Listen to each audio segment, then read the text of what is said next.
sahabeler, tabiğinler hem tabiğinler yaşagan şur in şista İslam'ın in şista şuru bulacak diye. Sahabeler, tabiğinler.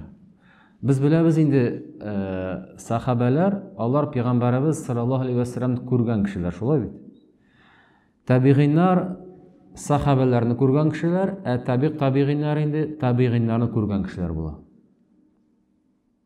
Yani şuşu iş boyunca İslam'ın en çista şuru bulup kalgan.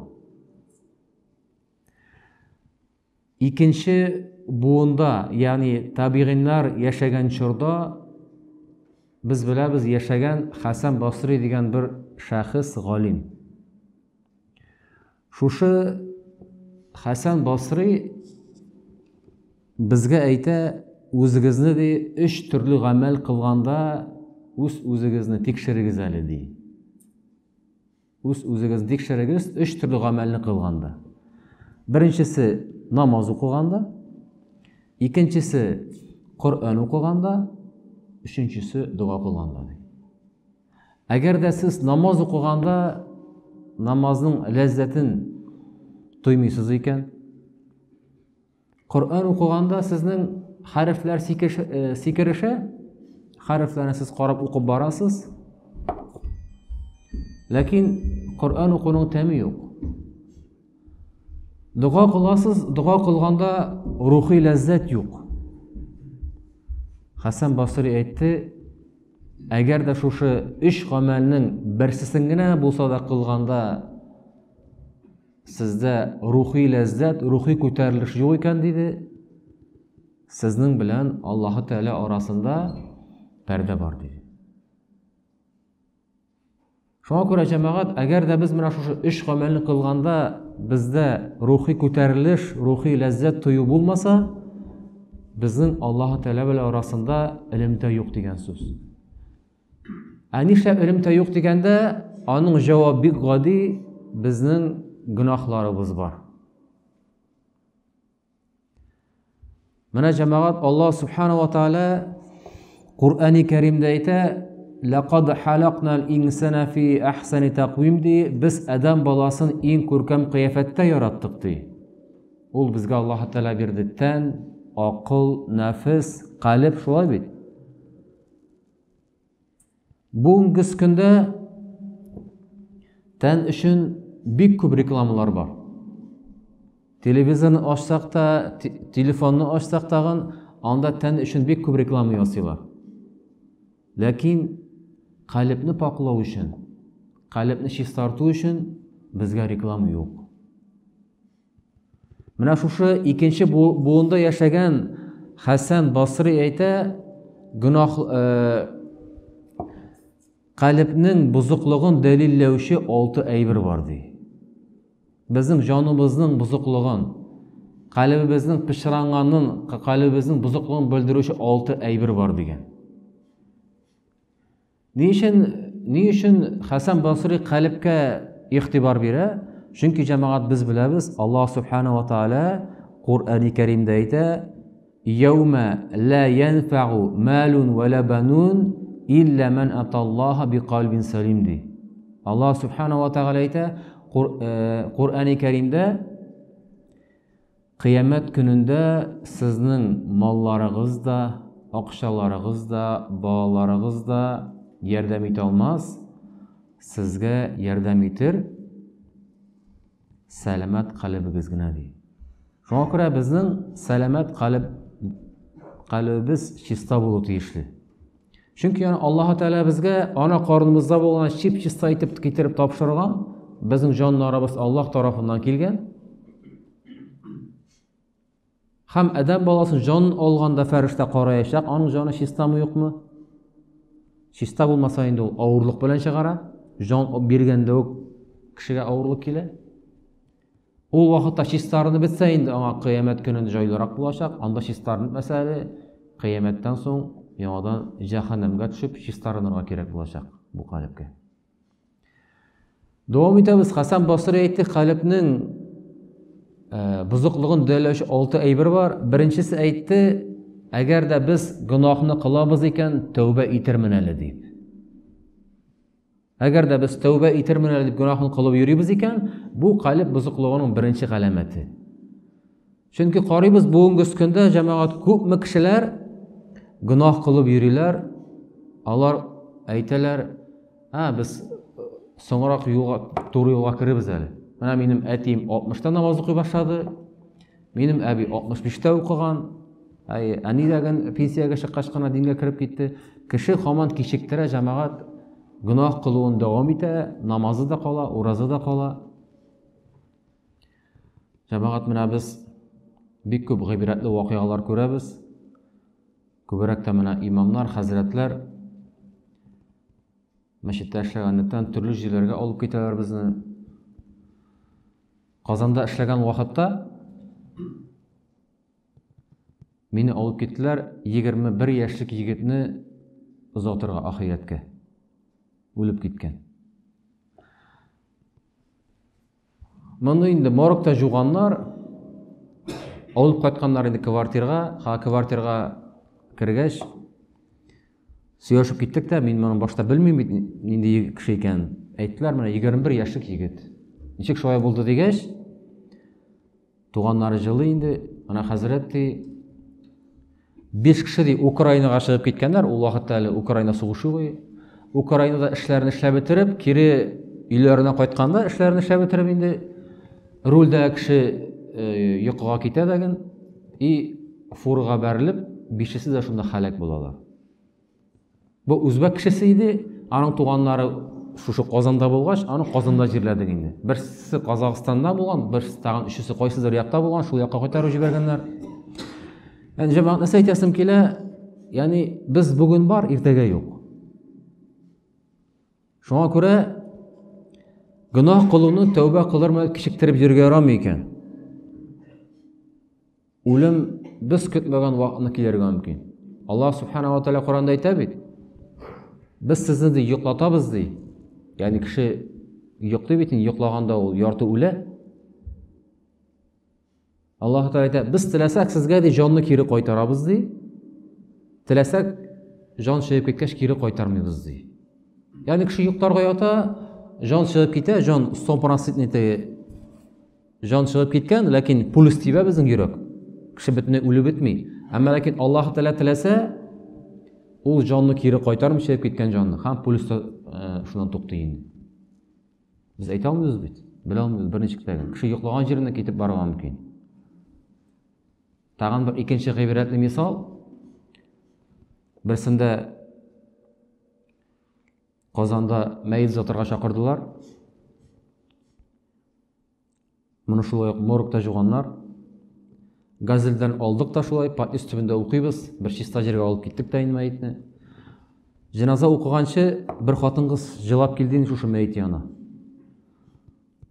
Shundan bu opadan so'rab qo'ydim, bu sizning kimingiz? Bu ayta, Hazrat, bu benim erim edi dey. Xotin qarab turishga bir 45-50 yoshlarda terasi indi. Aytam, nechik shoya bo'ldi, biror narsa bo'lmagandir bit deb aytgach, endi dan ayta, kecha ishdan qaytdi dey. Sog' salomat kelish. Ishdan qaytdi, tunna qaytdi, qaysidir bir organizatsiyada endi bir kishini yurta turan bo'lgan shofyor. Hamdi oshab ishgandan so'ng şu qısosi keladi deb qisib oldi da dey, biroz o'ngaylandim, ha qiz qoch deb yo'qlarga yotgan edi, shundan ketib bordi dey. Yani kishi yo'qlarga yotgan yeridan ketib borgan.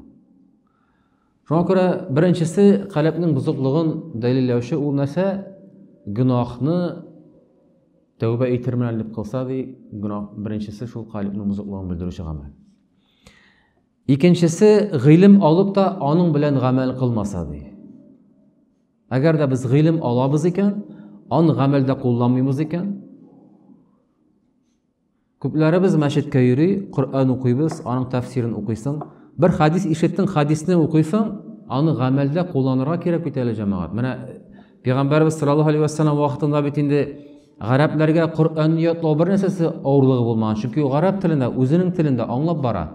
Lekin ular bit Qur'on yodlab bilan shug'ullanmaganlar. Anda Qur'on yoddan biluvchilar barmoq bilan sanarlik bo'lgan. Ular bir oyatni o'qiganlar, һәм шуның белән яшәгәннәр, яшәп караганнар. Аннар икенче аятка күчкәннәр. Күп кеше бүгенге көндә гыйлем ала бит җәмәгать. Кешедә бүген гыйлем күп. Менә бүген бу вакыт кичәсендә монда мәчеткә кеше шушы шәле авылында шуның хәл реклама бирү аркасында мәчет тулы булырга тиеш. Шулай. Бүгенге көндә күп кеше намаз укырга кирәклеген белә, ләкин гамәл юк. Ураза кирәклеген белә. Шулай ишеткәнем бар, Рамазан ае җитә башласа, бер атна кала кеше ураза тотмасын өчен шифаханәгә йөгерә. Враштан язу алырга кирәк моңа. Что врач әйтә икән моңа, сиңа ураза тотарга ярамый, ул сөенеп шушы справкасын тотып кайтып китә инде. Менә ди, хәзрәткә дә әйтермен ди. Менә мин ураза тотмасам да була икән ди. Ураза тотмасын өчен җайлый башлый үзен. Ураза тотмаска. Хәзрәттә шайтан да котыртадыр инде. Бергә эшли яраннары, шу шайтан котыртуы белән. Күп кеше белә җәмәгать намазына йөрүнең 20-нче савабы икәнен, шулай бит. Ләкин инде ул өйдә генә укып куям инде, шулай ярый бит ди. Менә җомга намазына кеше күп була бит инде. Теге Казанда эшләгән вакытта бер малай әйткән, җомга намазына чыкканда. Безнең өммәтебездә ди, иртәнге намазда шулай кеше күп булса ди, яхшы була инде ул ди. Шуңа күрә әйтәсем килә, җәмәгать бер гыйлем алабыз икән, аны гамәлдә үтәргә кирәк. Ну, гамәлдә үтәүе анысы иң авыры инде. Бер вакытны бер хәзрәт сөйли, мин ди кышкы вакытларда ди, ястү намазы бит инде менә 6-нчы яртыда укыла, 5-10 минутта шулай бит инде. Ястү намазы укыгач ди, берәр хадисне укыйм да ди, урамда йөреп кайтырга чыгып китәм ди. Бу хадисне укый да чыгып китәгән, шу хадисне башыннан әйләндереп инде. Әйләндереп кайта бераз. Мин моны үтим, юкмы дип шулай фикерләп инде. Бер көнне чыгар алдыннан шундый хадисне укыдым ди. Пәйгамбәрбез саллаллаһу алейхи ва саллям әйтә, бер бозык гамәл күрсәгез ди, телегез белән туктатыгыз ди. Әгәр дә телең белән туктата алмасаң, кулың белән туктат ди. Шул бозык гамәлне. Кулың белән дә туктата алмасаң, күңелең белән риза булма ди. Монсы инде иманның зәгыйфлеге. Ләкин шул бозык гамәлне күрәсең, күңел белән риза булма ди. Һич юк, өченчесе булырга тиеш инде. Шушы хадисны укып ди, урамга чыгып киттем, йөрергә, тышта -15-20 градус салкын ди. Шулай барам ди, бер йорт аша узганда шулай инде кап. Тегендә забор аша ди, бер хатын кыз кычкыра ди тегендә, бер өй янында. Помогите дип ди. Забурдан ба күтәрелеп карасам ди, теге хатын кыз күлмәкчән генә ди, өстенә дә кимәгән, ире куып чыгарган да, ишеген бикләп куйган. Өйгә керә алмый ди. Хәзрәт әйтә, бу эшләр кирәк бит миңа. Нинди ул чарашырга кирәк. Хадис укыдык, хадисны бит үтәргә кирәк. Забор аша заборга сикереп мендем ди, тегендә бузау хал эт килеп чыкты ди. Һәм бу Аллаһ Тәгаләдән сораган, я Раббым Аллаһ, шушы этне моннан җибәрсәң инде минем янымнан дип ялварып сорагач, эт шунда йөргәндә, китеп барганда, бу тиз генә сикереп төшеп, теге хатын-кыз янына барып, дөбөртәтеп ишекне ачтырган. Ире исерек ди, ишекне бикләп куйган ди, йокларга яткан теге. Шулай итеп хатын керде өйгә ди, мин дә кердем өйгә ди. Теге иргә бераз дәрес бирергә ди, теге бузау халык эт тә керде ди, безнең янга ди, шунда йөри ди. Теге иргә бераз дәрес биреп чыгып киттем ди. Караҗаман, кай вакытны Аллаһ Тәгалә безне сынарга да мөмкин. Бер аят, бер хадис укыдык, гамәлдә кулланабыз юкмы? Шуңа күрә икенчесе җәмәгать гыйлем алдык та, аны гамәлдә куллану кирәк икән. Калбның бузыклыгын белгертүче өченче гамәл кылса да, гамәлендә ихласлык булмас ди. Гыйлем алды, бу хәзер гамәлдә куллана инде, ләкин ихласлыгы юк. Бу да калб бузыклыгының бер галәмәте икән җәмәгать.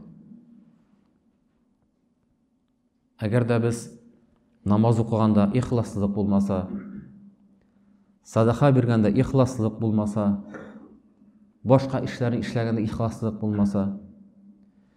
Mana Payg'ambarimiz sollallohu alayhi vasallamdan hadisi var. Peygamber sallam sahabelerge aytgan dinu ixloslik ko'rsatuv degan. Sahabeler kimlarga qarata ixloslik ko'rsatuv degan so'rov berganda. Peygamber sallam aytgan ixloslik ko'rsatuv birinchisi degan Alloh taolaga, ham Alloh taolaning Qur'oni Karimine, ham Alloh taolaning payg'ambari Muhammad sallallohu alayhi vasallamga, uchinchisi, dörtünçisi Müslümanlar arasında saylab qo'yilgan yetakchilarga, ya'ni imomlarga, ham beshinchisi barliq musulmonlarga qarata da ixlosli bo'lu degan. Shunga ko'ra biz eng birinchi Alloh taolaga qarata ixloslilik bo'lu. Anlar Qur'onga qarata, anlar payg'ambarimizga qarata, musulmonlar orasida saylab qo'yilgan yetakchilarga qarata, ham musulmonlarga qarata. İxloslik degandan jamoat tag'in bir payg'ambarimiz sollallohu alayhi vasallam hadis sharifini so'ylab ketasim kela. Bu bekta qo'rqinch hadis. Mening qo'rqinchligim bizga Abu Hurayra so'yli. Shufi ibn Matiq degan bir kishi so'yli Madina shaharına kelgach mindi. Bir turkum kishilarning bir kishini qamab olib, shul kishining söylegan so'zlarini tinglaganini ko'rdim deydi. Bu kishi ayta, men de bular yonuna keldim de deydi. So'radim deydi, bu kim deb aytibdi? Bu Abu Hurayra deb aytdilar deydi. Ular yonida biroz turg'ach Abu Hurayra so'ylab o'tirdi de deydi. Men so'radim deydi. Ey Abu Hurayra, Peygamberimiz sallallohu alayhi vasallamdan işitken, sen onu o'zlashtirgan, uyrengen bir hadisini söyle deb aytdim deydi. Abu Hurayra, hazır men sana bu hadisini söyleyeyim deb aytdi de deydi. Qo'ltirana boshladi deydi. Dirilti boshladi, qo'ltirana boshladi deydi. So'zlarini ayta olmay boshladi deydi. Hazır söyleyeyim sana şu hadisini deb aytgan, tag'in qo'ltirana boshladi deydi. Ham o'ngini yo'qoltdi deydi. Biraz ağına kildi dedi, ham yüzlerin kolları bilen tutup da söyle başladı dedi. Peygamber sallallahu aleyhi ve sellem etken, kıyamet gününde Allah-u Teala bizlerini mahşer meydanına yığaş, sorularga cevap bergeç, kimdir cevap verir, kimdir cevap vermey, cehennem utu 3 türlü kişi atılgandan sonra yanıp gidecek ekan. Belki işitkeningizde vardır. 3 türlü kişiler hakkında. 3 kişi tugul, 3 türlü kişiler hakkında. Birincisini aytdı Peygamber sallam, Qur'onni öğrengen kişi. Namaz okumagan, xamir içmegen kişini birinci cehennemge atmayacaklar ekan, cehennemge birinci atılacak ekan Qur'onni okugan kişi. İkincisi atılacak iken cehennemge boy kişi. Ol akşasın qayadır sarf etken, yaxşı yollara sarf etken. Hem üçüncüsü atılacak iken şahit bo'lgan kişiler. Bu hadiske anlatma bireler. Qur'onni o'qishi kişi için cehennemge atıladi deganda, ol Qur'onni o'qiganda ixlos bo'lmagan, ol Qur'onni o'qiganda riya kirgan ko'ngiline, shunga ko'ra uni jahannamga otashaqlar ekan. Ya'ni Allah subhanahu va taolodan so'rar, sen nasa ashading bu g'ilming bilan deb. Ol Qur'on o'qidim, Qur'onni o'rgatdim kishilarga. Allah subhanahu va taolo aytgan, kazzab, sen yolg'onlaysan degan. Onun ko'nglining ichida bo'lgan riya degan bir, kichkinagina riya degan bir bo'lgan. Shuning orqasida Alloh taolo aytgan, sen yolg'onlaysan degan. Onu jahannamga otashaqlar. İkincisinde boy kishi keldir, namazlı da, urazalı da bular. Onun indi akşaların, malların yetimler yurtuna, anda kompüterlar bergen, tigisini işletken, nasıl işletken, мәчет салырга да булышкандыр, яки мәдрәсә салырга да булышкандыр. Аллаһ Тәгалә әйтер, син дир бу эшләгән байлыгыңны ихлас күңелдән эшләмәдең. Син ялганлыйсың дип әйтер ди. Yani бүгенге көндә дә менә кайбер кешеләр ятимнәр өчен, картлар өчен әйберләр бирәләр дигән. Шуны сөйләп йөриләр, мактанып. Пәйгамбәрбез саллаллаһу алейһи ва саллям бер хадис шәрифендә әйтә бит, әгәр дә бер кеше изгелек эшләсә ди, бердән алып 700 га савап язылырга мөмкин ди. Ләкин ул аны сөйләп йөри икән, уң яктагы фәрештә 699 сызадаган берәү генә кала. Аннары тагын мактанып бирсә, фәрештә берне сызып атадаган, сул яктагы фәрештә язып куячак, рия белән булды ди. Менә шуңа күрә бу бай кешенең дәген бирелгән садакалары ихлас булмаган, моны җәһәннәмгә ыргытырлар ди. Өченчесе, шәһид булган кешене китерләр, мин шәһид булдым синең юлыңда дигәч, Аллаһ Тәгалә әйтер икән, кәззәбтә, син ялганлыйсың. Ул шәһид булу өчен чыккан вакытта, менә мине карап күрсеннәр, нинди батыр икәнне күрсеннәр әле, мине көчле икәнне күрсеннәр әле дип, ул шушындый күрсәтү белән, максаты белән. Ягъни рия белән, күңелендә рия булган, шуңа күрә бу шәһид булган кешенең дәген җәһәннәмгә ыргытырлар ди. Менә шушы хадисен сөйләр алдыннан хәтта Абу Хурайра аңын югалткан булган җәмәгать. Шуңа күрә ихлас булырга кирәк җәмәгать нәрсә эшләсәк тәген.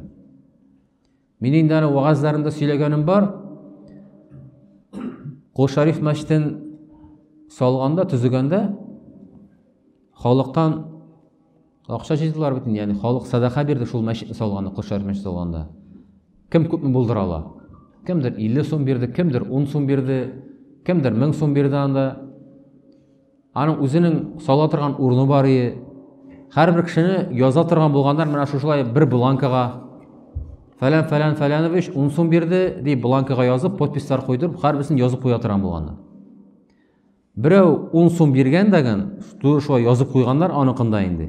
Һәм һәрбер кешенең исемен язып чыгаралар иде, ялгышмасам, Шәһри Казан газетасына. Һәрбер кешенең язып чыгаралар иде. Кеше 10 сум биргән кеше Шәһри Казан газетасына карый исемен, аның фамилиясын чүреп калдырганнар юк. Һәм бу шуның өчен Казан мэренә хәл барып җитә бу. Нишләп мине язмаганнар дип. Газета менә бала бланканы күчергәндә, ике бланка бергә киткәндә, инде күрмиш калганнар, тегене язмыш калган. Кызганычка каршы. Һәм шуның аркасында бу югарыга хәл барып җиткән. Кая китте минем акча? Нишләп язмадылар дип. Бит инде җәмәгать садака биргәнсен икән, безнең халыкта шундый мәкаль бар иде түгелме? Мин ялгыш әйтмәсәм. Изгелек эшлә дә суга ат дигәннәр. Шулай бит. Ягъни син беләсең дә аны Аллаһ Тәгалә белә. Казанда эшләгәндә дигән Рамазан аенда ифтар кылдырганда, шулай бер кардәшем әйткән сүзе истә калган иде. Бер кардәшем әйткән сүзе истә калган иде. Кеше бит инде авыз ачтыру өчен спонсорлар була, теге акча бирәләр. Ул әйтә, хәзрәт ди, үзегезнең блокнотка ди, минем исемне языгыз ди. Ләкин ифтар көнне ди, ул көнне минем авыз ачтырганда ди, мин авыз ачтырганны сез беләсез дә, Аллаһ Тәгалә белә ди. Бүтән кешегә әйтмәгез ди. Хәтта дуга кылганда да минем исемне кыстырмагыз ди. Кайбер кеше әйтә бит, аермачык язып бирә, менә дуга кылганда минем исемне әйтерсең, аны хәзрәт онытмагыз дип теге. Шуңа күрә җәмәгать әйтәсем килә, нинди генә гамәл кылсак тагы, Аллаһ Субхана ва Тәгалә безне белеп тора, күреп тора. Безгә кирәк ихлас булу. Өченчесе. Һәм шулай ук тагын бер монда бер риваятны әйтәсе килә. Бу ихлассызлык турында. Ахират көнендә бер кеше җәннәт ишеге төбенә килеп баскан икән. Җәннәт ишеген шакый икән, мине кертегез ди. Бик күп изгелекләр эшләгән. Җәннәттән бер фәрештә кергән дә, син исемең ничек дип язып алган да, кирип киткән аның исемен карага. Теге кеше һаман тыпырчынып тора икән җәннәткә керергә тизрәк. Фәрештә чыкканда тагын бер кат исемеңне әйт, синең исемеңне таба алмыйбыз дип, тагын язып алып, тагын кирип киткән. Бик озак торганнан соң бу фәрештә чыкканда моңа әйтә икән: "Синең исем фамилияңны бик озак эзләдек" дип әйтә ди. Синең эшләгән изгелекләрне бик озак карадык. Ләкин синең күп изгелекләрең ихлас белән эшләнелмәгән. Синең фақат гомер буе ихлас күңелдән эшләгән ике эшең генә язылган монда дигән. Беренчесе, син караңгы көнне юлда барганда бер чокырга төшеп киткәнсең дигән. Һәм шул чокырда ятканда син Аллаһтан ихлас күңелдән дуа кылып сорагансың: "Эй Раббым Аллаһ, мине шушы чокырдан чыгарсаң иде" дип. Кешегә бит авырлык килгәндә, кеше ихлас күңелдән дуа кыла, шулай бит. Авырлык килсә, ул мәчеткә килә ихлас күңелдән. Аңа бер кеше дә булышмый. Фақат монда аның бөтен өмете Аллаһ Тәгаләдә. Дуа кылганда аны чыгарган Аллаһ Тәгалә, Аллаһның рәхмәте белән. Икенче изге гамәле, яңгыр астында калган бер пси баласын күргәндә, ул шуңа бер ризык биргән. Менә шушы ике гамәлең синең кабул булган дип әйткәннәр. Шуңа күрә монда җәмәгать без бу риваятта күрәбез ихласлык кирәклеген, икенчедән күрәбез нинди генә кичкенә генә изгелек булса да, без аны эшләмичә калдырмыйк бу дөньяда, шулай бит. Ягъни Зулзилат сүрәсендә аят бар бит шундый: "Фәмән яъмал мисқала зарратин хайран ярах, ва ман яъмал мисқала зарратин шарран ярах" ди Аллаһ Тәгалә әйтә. Тузан бер халык кенә булса да кемдер ди изгелек эшли икән, яхшылык ди, аның әҗерен ул кыямәттә күрәчәк ди. Тузан бер халык кенә булсын, син аның әҗерен алачаксың кыямәт көнендә. Һәм соңгы аятта нәрсә әйтә Аллаһ Тәгалә? Тузан бер халык кенә начар эшләсәгез, начарлык гөнаһ, хата гамәл, аның да сез җәзасын күрәсез ди. Кайбер сахабалар бу шушы Зулзилат сүрәсенең ике соңгы аятын укып, шулай ук бик каты җырлый торган булганнар. Алга таба дәвам итәбез. Калбның бузыклыгын белгертүче 4нче гамәл, ансы инде Аллаһ Тәгалә биргән ризыкны кулланып та аңа шөкер итмәүче ди. Аллаһ Тәгалә биргән ризыкны кулланып та аңа шөкер итмәүче. Без беләбез, шөкер итү безнең динебез буенча фарыз. Намаз укыган шикелле. Без шөкер итәргә Аллаһ Тәгаләгә тиешле. Аллаһ Тәгалә Ибрахим сүрәсендә безләрне вагаз итә: "Ва из тә'әззәна раббукум ла ин шакартум ла азиданнакум ва ла ин кафартум инна азаби лашадид." Аллаһ Тәгалә әйтә: "Миңа шөкер итсәгез, мин сезгә арттырып бирәм" ди. Ә шөкер итмәсәгез, көфрлек кылсагыз, зарлансагыз, минем газабым каты булыр ди. Менә җәмәгать үзебезнең хәзергесе вакытта яшәүгә карасак, Аллаһ Тәгалә безгә күпме ризык бирә, шулай бит. Инде моннан да артык ризык я булыр, я юк. Мин үзем улы булмасам дагы, без үскән чорда мондый ризыклар юк иде, шулай бит.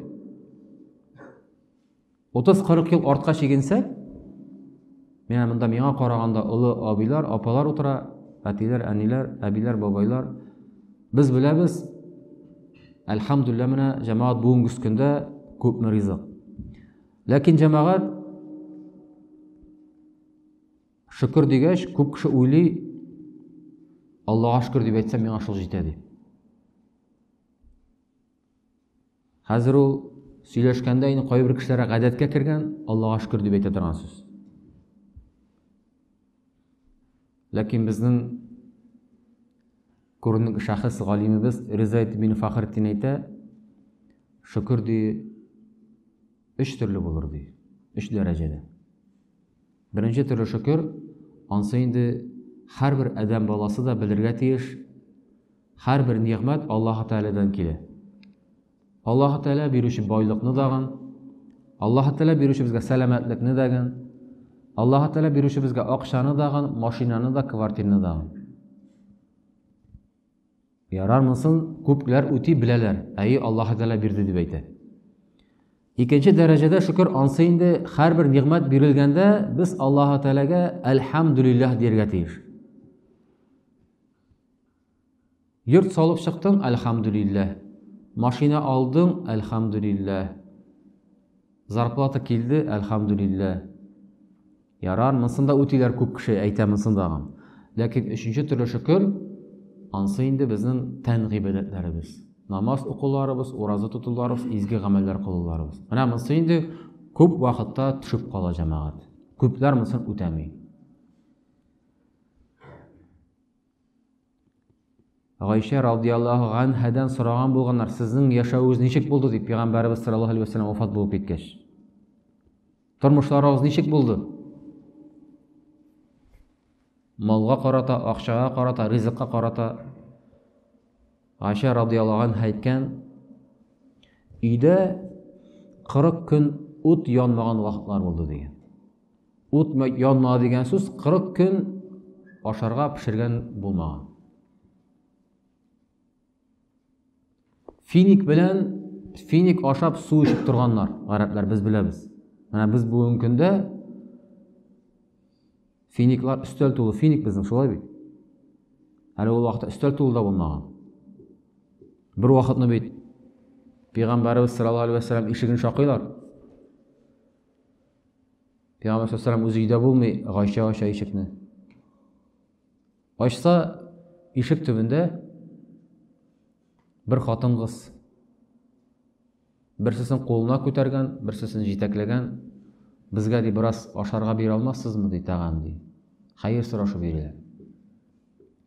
Гайша эзләп китә бүлмәдән, шул үзенең бүлмәсеннән инде әйтик, өйдән тартмалардан 3 финик табып ала. Һәм өчесен дә бирә шуларга. Бер финикны теге җитәкләгән кызга, берсесен кулдагы кызга һәм берсесе анасына тия. Теге балалар финикне әрчеп ашап куялар дагы. Әле әнисе ашамаган, карап торалар теге балалар әнисенә ашар микән, юк микән дип. Әнисе үзенең финиген урталай бүлеп балаларына бирә.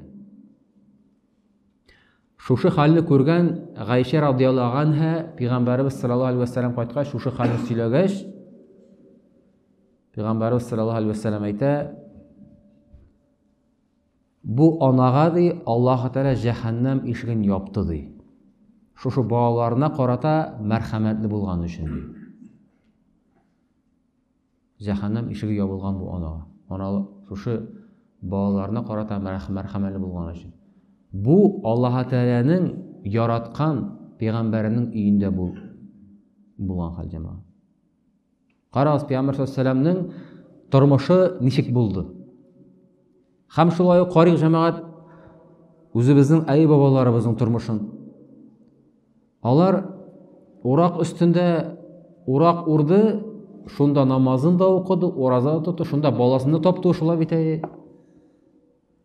Алар диндә булдылар, аларның калебләрендә иман булды. Бүгенге көндә безнең әй бабалар эшләгән эшне иномарка, японский, немецкий комбайнга утырып йөриләр.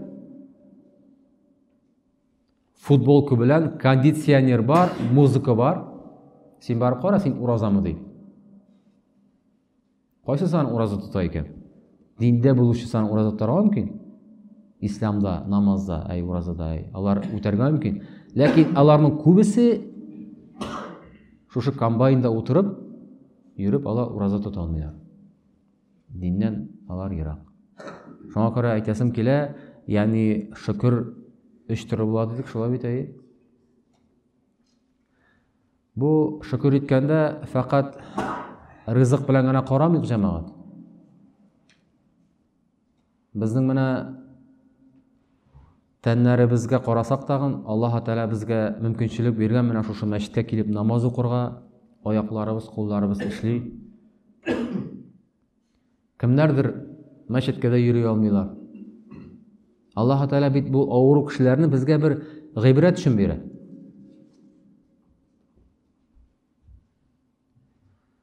Менә мин инде вагазларымда сөйләгәнем бар.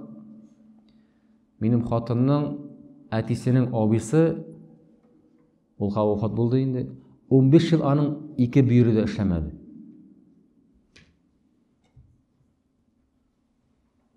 Шул абыйның хәлен белергә кергәч, миңа әйтә, менә кияү ди, син бер тәүлеккә күпме су эчкәнен санап караганың бармы ди. Мин шуклый башладым, күпме су эчәм икән мин дип, күпме чәй эчәм икән дип. Тиз генә җавап бирә алмагач, миңа әйтә, син аны санап караганың юк ди. Ә мин аны беләм ди. Мин көндез иртә белән 1 чашка чәй эчәм, обедта 1 чашка, кич белән 1 чашка чәй эчәм ди. Аны 2 бүйрәдә эшләмәгәч, эчкән суы теге эчкән чәйләре, жидкослары винада канга җыелып бара да инде, канны чистарту өчен Күкмарадан Шәмәрдәнгә атнага 4 мәртәбә алып баралар иде аны.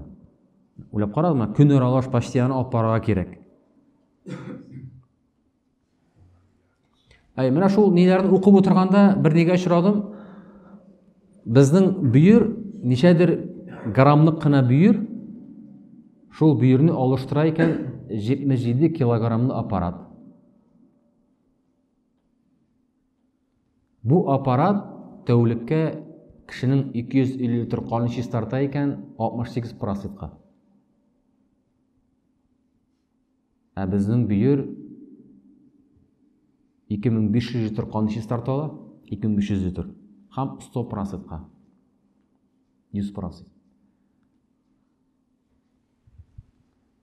Аллаһ Тәала безгә биргән гомерне кайбер кеше 100 ел яши. 100 ел почка эшли җәмәгать, кара.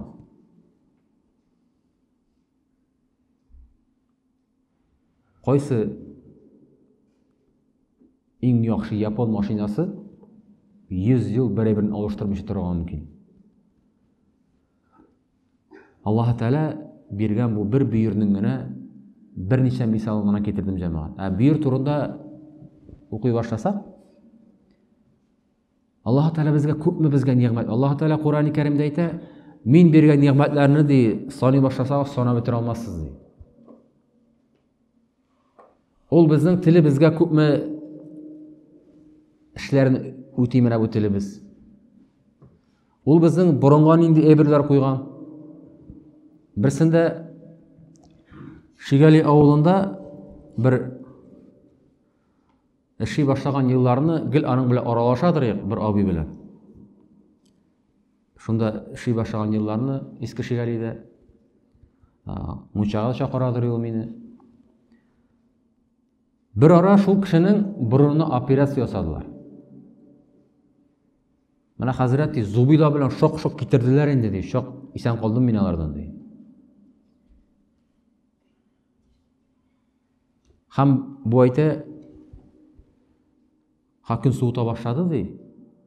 Сентябрь, октябрь көн суыта башлый икән, урамга чыга алмыйм, бурын ышый ди.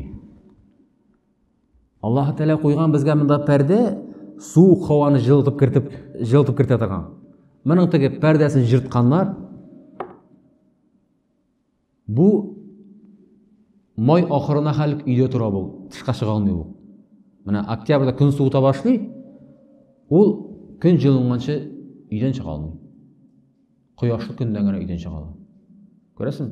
Ягъни Аллаһ Тәала безнең борынга нинди системалар урнаштырган җәмәгать. Һәрбер әйберне саный башласа, шуңа күрә галимнәр әйткән бит, адәм баласы үзенең каян барлыкка килгәнлеген өйрәнә башласа, бөтен кешедә иман китерер иде, сәҗдә хәле булыр иде дигән. Күп кеше моны уйламый, аңламый. Үзенең сәламәтлеген югалткач кына моның турында бераз фикерли башлый җәмәгать. Шуңа күрә шөкер җәмәгать бүгенге көндә безгә иң кирәкле әйбер. Адәм баласы шөкер итмәй икән, бер фаразны үтәми дигән сүз, һәм ул зур гөнаһлы булып санала. Аның калбы пычрак дигән сүз әйе. 5нче гамәл Аллаһ Тәала бүлеп биргән тәкъдиргә риза булмас ди. Калбның бузыклыгын белдерүче 5нче гамәл Аллаһ Тәала безгә биргән тәкъдир. Biz bilәбез, иманның бер шарты тәкъдиргә иман китерү шулай бит. Әгәр дә син Аллаһ Тәаләгә ышанып, пәйгамбәргә ышанып, Коръәнгә ышанып, тәкъдир мәсьәләсендә Аллаһ Тәаләгә тел теш тидерәсең икән, синең иманың камил дәрәҗәдә булмый. Bir авырлык келгәч, нәрсәгә моны Аллаһ Тәгалә миңа бирде микән, күршегә бирмә дип әйтәсең икән, иман югалып китәргә дә мөмкин җәмәгать. Тәкъдир мәсьәләсендә артык эшкә керергә ярамый. Без фақат Коръәндә нәрсә ди Аллаһ Тәгалә? Сәми'на ва атa'на. Ишеттек һәм буйсындык кына дибез. Шулай бит? Һәм соңгысы инде җәмәгать, алтынчысы үлгән кешеләрне кабергә ди салып та ди, аннан гыйбрәт алмаса ди. Үлгән кешеләрне кабергә куябыз, берәр кешене озатабыз, ләкин аннан гыйбрәт алмыйбыз. Адәм баласы җәмәгать мондый вакытта үзенә бер дәрес алырга тиеш, гыйбрәт алырга тиеш. Күршебез үлде икән, озатып барабыз җиназага. Туганы вафат булды икән, озатып барабыз, гыйбрәт алабыз. Шуның маска кирәк җәмәгать, Аллаһ Субхана ва Тәгалә безне һәр вакытта да Коръәндә вагазлый. Ахират турында, кыямәт турында мисал китерә. Менә мин дә Коръәннән берничә аятны сезгә мисал китерәсем килә. Аллаһ Субхана ва Тәгалә Әл-Иншиқақ сүрәсе, бу соңгы 30-нчы җүздә ярылу, ярылмак сүрәсе дип тәрҗемә ителә инде. Аллаһ Тәгалә монда кешеләргә мөрәҗәгать итә. Я айюхал инсану иннака кадихун иля раббика кадхан фамулaqih ди. Аллаһ Тәгалә әйтә: "Эй инсан, эй кеше" ди. Безгә мөрәҗәгать итә. Эй инсан, эй кеше. Сен ди мәшәкатьләнеп йөрисең ди шушы тормышта ди. Мәшәкатьләнеп яшисең ди. Балалар дип, акча дип, зарплата дип, кеше шаба яши дөнья дип. Ләкин ди фамулaqih соңыннан минем каршыма кайтасың ди. Кеше яши шаба дагын, һәм соңыннан ахиратка күчеп Аллаһ Тәгалә каршына кайта. Һәм кыямәт көн яңадан кубарылып чыгачак. Шулай бит? Һәм нәрсә булачак? Аллаһ Тәгалә киләсе аятларда әйтә: "Фа-амма ман утия китабаху бияминих" ди Аллаһ Тәгалә әйтә. Кем ди гамәл дәфтәрен ди уң кулы белән алса кыямәт көнендә ди. Гамәл дәфтәрен кыямәт көнендә уң кулы белән алса, فسوف يحاسب حسابا يسيرا. Ул көләш йөзе шатлыклы була ди. وينقلب إلى أهله مسرورا. Һәм ул шатланып үзенең гаиләсе янына җәннәткә керәчәк ди. Җәннәт әһелләре янына шатланып көләш йөз белән керәчәк ди. Гамәл дәфтәре уң кулы белән алды бу кеше.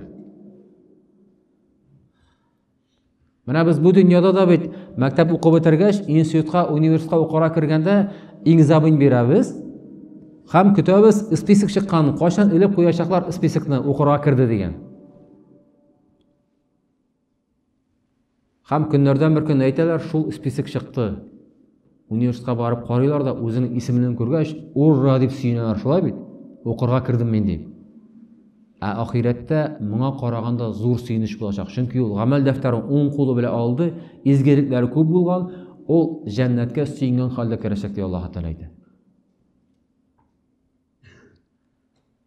وَأَمَّا مَنْ أُوتِيَ كِتَابَهُ وَرَاءَ ظَهْرِهِ ди Аллаһ Тәгалә әйтә. Һәм кем ди гамәл дәфтәрен вара'a арт яктан сул кулы белән алды ди. Сул кулы белән алды бу кеше гамәл дәфтәрен. Арт яктан. Һәм моның эше начар бит инде һәм. Бу кеше нәрсә әйтер ди? فَسَوْفَ يَدْعُو ثُبُورًا дип әйтер ди. Бу ди үлем тели хакири. Аллаһ Тәгалә әйтә, мине яңадан үтер ди үлем тели. وَيَسْلَى سَعِيرًا ди. Һәм ул ди тереләй килеш, үлмәгән килеш җәһәннәмгә атылыр ди. Җәһәннәмгә үлгән килеш атаса сизми бит. Аллаһ Тәгалә безне тергезгән, тере килеш ата.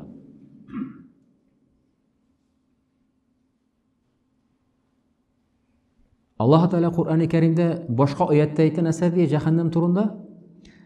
Җәһәннәмгә атылгач, ни өчен яңадан тире үстерәбез ди Аллаһ Тәгалә әйтә аңа.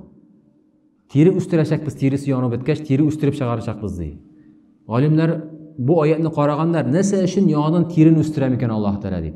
Оказывается, пешу артыкка эшкә керә башласа, кеше сизми башлый.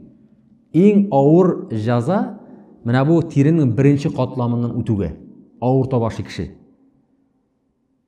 Пышак белән кистең кулны, или колыңны пешердең, эшкә кергән булса, анда ул сизми башларга мөмкин икән. Иң авыртуы менә шушы иң беренче шушы тире катламында икән. Шуңа күрә Аллаһ Тәала яңадан үстерә икән тирене җәһәннәмдә. Бу кеше күбрәк татысын дип газапны. Һәм ул Аллаһ Тәала бик аз микъдардагы ул артыгын бирмәй адам баласына, ул эшләгән гөнаһына карата авырлык алачак җәһәннәмдә. Һәм Аллаһ Тәала әйтә, дәвам итеп әйтә, шушы сүрәдә فَسَوْفَ يَدْعُ الصُّبُورَ وَيَسْلَ سَعِيرًا җәһәннәмгә атлаша. وَإِنَّهُ كَانَ فِي أَهْلِ مَسْرُورًا ул кеше ди, бу дөньяда вакытта ди, менә шу җәһәннәмгә атылган кеше. Бу дөньяда вакытта ди, шатлыклы көләш йөз белән яшәде гаиләсе янында ди. Бер дә борчылмыйчы. Ул шатлыкта яшәде, рәхәттә яшәде ди. Иннаху занна алла яхура ди Аллаһ Тәала әйтә, ул ди кыямәт көне яңадан кайтырмын дип дин бөтенләй уйламады да ди. Ахирәт турында бөтенләй уйламаган. Кыямәткә хисап бирәчәкмен бөтенләй уйламаган. Гөнаһ арты гөнаһ кылып йөреп, бернинди изгелеге булмаган. Ахирәт турында уйламаган. Менә шуның өчен Аллаһ Тәала аны җәһәннәмгә атты. Бәлә инна раббака кана бихи басира ди. Юк, шул Аллаһ түгел шул ди. Аллаһ Тәала бүтән аның кылган гамәлен күреп торучы иде бит ди. Менә җәмәгать шушындый bir özük бар Әл-Иншиқақ сүрәсендә Аллаһ Тәала мисал китерә җәннәт җәһәннәм әһелләре хакында җәмәгать. Шуңа күрә без кабергә вафат булган кешебезне озатып барабыз икән, бер гыйбрәт алырга тиеш. Ләкин күп вакытта гыйбрәт алмый шул җәмәгать.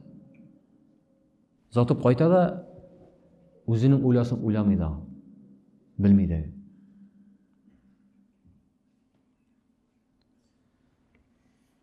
Султан Сулейман Шах үзенең үлем авыртуы белән ятканын сизгәч, ярдәмчесен чакырып китергәндәген 3 васыят әйткән. 3 васыят. Султан Сулейман Шахны без беләбез, төрек тарихларын, төрек фильмнарын караган булсак. 3 васыят әйтә. Беренчесе, мин үлгәч ди, минем табутны иң атаклы белгеч табиблар күтәреп барсыннар ди. Беренче васыяты, минем үлгәч, минем табутымны врачлар күтәреп барсыннар. Икенчесе, минем булган байлыкларымның алтын көмешләрен юл кырыена чәчегез ди. Өченчесе әйтә, минем табутна ул барганда ди, бер кулны ди, буш кулны чыгарып калдырыгыз ди, табуттан ди, кеше күрсен шуны ди. Һәм аның шушы әйткән сүзен аңламагач, Султан Сулейман Шахтан сорыйлар, нәрсәгә син буларны әйттең? Моның хикмәте нәрсәдә шушы әйткән васыятның бер хикмәтен әйт әле дигәч, аңлат әле дигәч, ул әйткән иң яхшы табиблар күтәреп барсыннар дип әйттем. Шуңа дигән, мине күрсеннәр кешеләр. Мине күргән кешеләр күрсеннәр, Султан Сулейман Шахны дагын үлемнән иң яхшы табиблар алып кала алмый икән. Ягъни бүгенге көндә дә без әйтәбез, ул кешенең акчасы бар, ул Израильгә барып, я булмаса анда Испаниягә барып ул лечение алып кайта. Тәкъдиргә язылган икән җәмәгать, Израильгә барсаң дагы, Испаниягә барсаң дагы, Аллаһ Тәала сиңа шифа бирмәсә, килми ул. Берсендә бер әйтә бит. Хәзрәти йөткергәч ди, 5 меңлек дару алган идем ди. Бик берничә төрле дару алган, 5 меңгә төшкән аның даруы йөткергәнгә. Файда булмаган. Маңа бер әйткән, әллә мукалтин алып ичеп карыйсыңмы дигән. Иң эшсезлек. Шуны ичкән, йөткерү биткән. Көрәсезме? Аллаһ Тәгалә теләсә 5000 даруда берни файда юк. Аллаһ теләсә 50 сумга 100 сумга сатып алган мукалтинны файдасы тияргә мөмкин. Шулай бит җәмәгать. Бөтен әйбер Аллаһ Тәгалә кулында, шифа Аллаһтан килә. Шуңа күрә без җәмәгать дару эчәбезме, хастаханәгә, шифаханәгә барабызмы? Иң башта сорарга кирәк. Я Раббым, Алла, шушы табиб янына барам, шушы табибның язачак дәвасы, лечениесе, файдасы булса иде, я Раббым. Шушы эчкән даруымның файдасы тисә иде.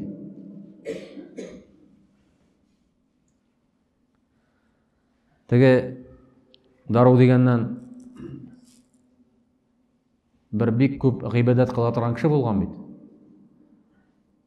Көндәрдән бер көн авырып киткән. Авырта башлый, һаман авыртуы көчәя, авырлаша башлый. Һәм көннәрдән бер көнне төш күрә бу. Төшендә моңа әйтәләр, урманга бар да, шул агачның тамырын кисеп алып кайтып, шул тамырны кайнатып, шуның суын эч, терләсең диләр. Уянып китә дә, тизрәк төшне онытканчы дип, теге урманга барып, теге агачны табып, шуның тамырын алып, кайнатып суын эчә башлый дагын, көннән-көн яхшыра бара, терелеп бетә бу. 10 ел узгач, теге кеше тагын авырый башлый. Бу вакытта инде төшне кергән көтеп тормый, тизрәк урманга барып, теге агач тамырын алып, суын эчә башлый. Моның көннән-көн авыртуы бетмәде, көчәя генә бара. Көчәя бара. Көннәрдән бер көн төш күрә. Төшендә сорый бу бер кешедән инде. Ни өчен мин шушы нине эчтем, файда булмады дигәч, аңа төшендә күргән кеше әйтә, сен теге юлы ди Аллаһтан сораган идең ди. Аллаһ Тәгалә сиңа бирде. Сен бу юлы ди бер агач тамырына ди ниятләдең ди. Бер агач тамырыннан ди ярдәм сорадың ди. Аллаһтан сорамадың ди. Күрәсең, шуңа күрә теге дуга кылганда да дөрес дуга кылырга кирәк җәмәгать. Менә җәмәгать, мин шушы вагызында калбның бузыклыгын белгертүче 6 әйбер турында сөйләп уздым. Барчабыз дагы шушы дөньяда яшәгән вакытыбызда калбләребез пак булса иде, җаннарыбыз шушы гөнаһлардан арынып, Аллаһ Тәгаләнең кушканнарын үтәп, тыйганнарын тыелып яшәүчеләрдән булсак иде. Аллаһ Тәгалә барчабызга дагы, үзебезгә дә, хәләҗефетләребезгә дә, балаларыбызга да, оныкларыбызга да 5 вакыт намаз әһле, ораза әһле, закат хаши әһләреннән булып, ушбу дөньядан ахирәткә күчкән вакытыбызда соңгы сүзләребез ла илаһа илляллаһ Мухаммадун Расулуллаһ кәлимәсен әйтеп, иман белән күчеп, ахирәт көннәрендә Пәйгамбәрбез саллаллаһу алейһи ва сәлламның шафагатьләренә лаеклы булып, сират көперләрен кичкән вакытта Аллаһ Тәгаләнең җиңеллеге белән яшен тизлегендә узып, шушы Бәйтуллаһта күрешкән кебек, уҗмах бакчаларында, җәннәтләрдә безгә бер-беребез белән күрешергә насыйп итмәсләр булса иде.